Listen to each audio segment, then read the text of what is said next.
Stop ignoring customer feedback. Close the loop. Welcome to this video about closing the loop. My name is Nienke Bloem. I'm a customer experience expert, a professional speaker, an educator, and I have my CX game company. And I have been a CX leader myself. When I worked at KPN, I was responsible for customer experience, the Dutch incumbent telco.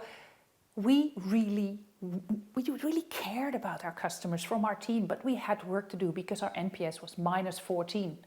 With my team of 12 in the context of about 9 million customers and 9,000 employees, we managed to raise NPS from -14 to +2.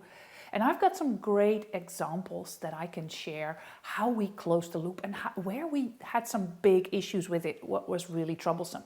And over the last 10 years, since I've become an entrepreneur, I've helped 1,000 CX leaders on education and about 100 leaders becoming better CX leaders. They spiced up their leadership, and I've learned so much on this closing the loop. For me, closing the loop is actually the core, the fundament, the smallest thing on CX that has the biggest impact. And I am still so surprised that so many organizations are not working on it. So in this episode, we dive why is closing the loop critical? You already heard some. The 3 loops you must master: the small loop, the big loop, and the meta loop. And I'm going to give you 9 practical strategies to start working on it, from small to a little bit more difficult and more impactful. But I want to give this example at my time at KPN because it's so important that you see where you can improve.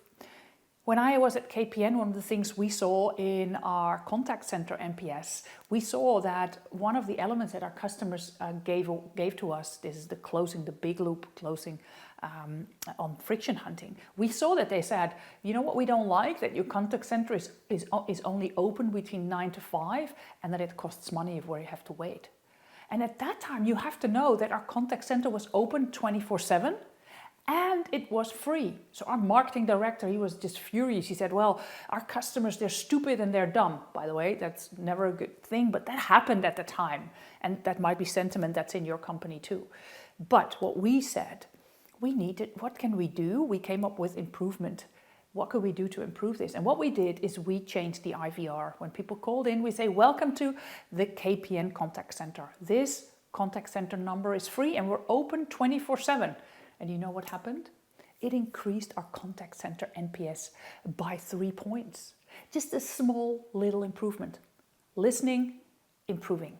Closing the loop is not just about that, it's bigger than that. But I wanted to give you some examples.